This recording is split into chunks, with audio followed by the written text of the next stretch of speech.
Ceux qui ont du talent et qui aimeraient bien le prouver lors de leur travail, ce sont notamment les personnes en situation de handicap. À partir de après-demain, c'est-à-dire lundi, commencera la 27e semaine de l'emploi des personnes en situation de handicap. On en parle avec notre invité Dominique Dupaty. Bonjour. Oui, bonjour Jean-Marie Bordry. Soyez la bienvenue sur Sud Radio. Vous êtes la fondatrice de Réseau H. Vous êtes un cabinet spécialisé sur le handicap et la diversité.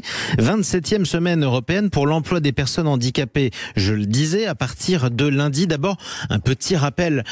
Quel est le taux de chômage des personnes en situation de handicap en France et quelle est la différence avec le taux de chômage de l'ensemble des Français ? Alors en fait, le taux de chômage, il est d'environ 15%. On a fait énormément de progrès quand même. Il faut dire qu'on peut calculer le taux de chômage, si vous voulez, relevé par Pôle emploi, qui s'appuie sur en fait les reconnaissances de la qualité de travailleurs handicapés. Donc évidemment, on en a beaucoup plus parce que de très nombreux Français qui recherchent du travail ne se déclarent pas travailleurs handicapés de peur d'être stigmatisés. Voilà, donc il y a eu quand même beaucoup de progrès. L'AGEFIP, qui est l'organisme qui accompagne les entreprises, sensibilise énormément, nos cabinets également.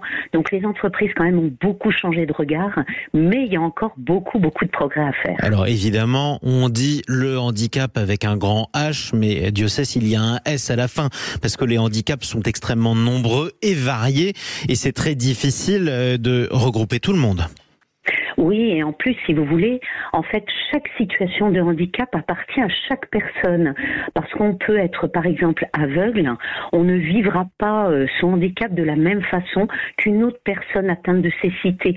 Donc, vous voyez, vraiment, la correspondance, si vous voulez, du handicap n'est pas unique avec un métier, avec une fonction. C'est vraiment aussi l'approche de la personne et de son employeur qui va faire toute la différence avec des adaptations potentielles, par exemple. Voilà. Et si justement l'approche est différente en venant du travailleur, quand on parle du travailleur, est-ce qu'elle doit être différente aussi pour le patron ? Est-ce qu'on gère de la même manière une collaboration avec une personne qui ne voit pas, comme avec une personne qui n'entend pas ? Alors, nous, chez Réseau H, on dit oui. Si vous voulez, en fait, on sait, contrairement aux idées reçues, que 80% des personnes en situation de handicap n'ont pas besoin d'adaptation de poste. Donc, il y a encore pas mal de choses qui traînent sur, justement, ça va être très compliqué d'accompagner une personne en situation de handicap. Elle ne va pas être en capacité, elle va être mise en échec. Les chiffres disent le contraire. Les entreprises sont très satisfaites quand elles embauchent une personne en situation de handicap qui a fait beaucoup d'efforts aussi pour s'adapter tout au long de ses études, qui s'adapte à sa vie civile, etc. Donc non, vraiment, c'est entre guillemets, c'est un très bon investissement que de proposer un poste à une personne en situation de handicap. Nous on dit face à une personne, compétences et capacités, n'embauchons pas une personne pour son handicap, mais pour vraiment ses compétences et ses capacités. Pour ce qu'elle sait faire et aussi ce qu'elle a envie de faire par définition. Dernière question, je le disais, favoriser encore l'emploi des personnes en situation de handicap. On est encore à 15% de chômage, c'est beaucoup moins qu'il y a quelques années, mais ça reste nettement au-dessus de la moyenne nationale. Est-ce que le numérique peut être une solution ?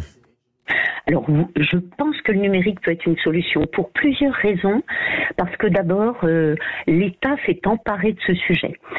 Donc, si vous voulez, pour une personne en situation de handicap, je ne dis pas pour toutes les situations évidemment, mais ça peut être une solution puisque, par exemple, elle peut beaucoup être formée puisqu'il y a eu beaucoup d'écoles qui ont été créées autour du numérique, adaptées aux personnes en situation de handicap.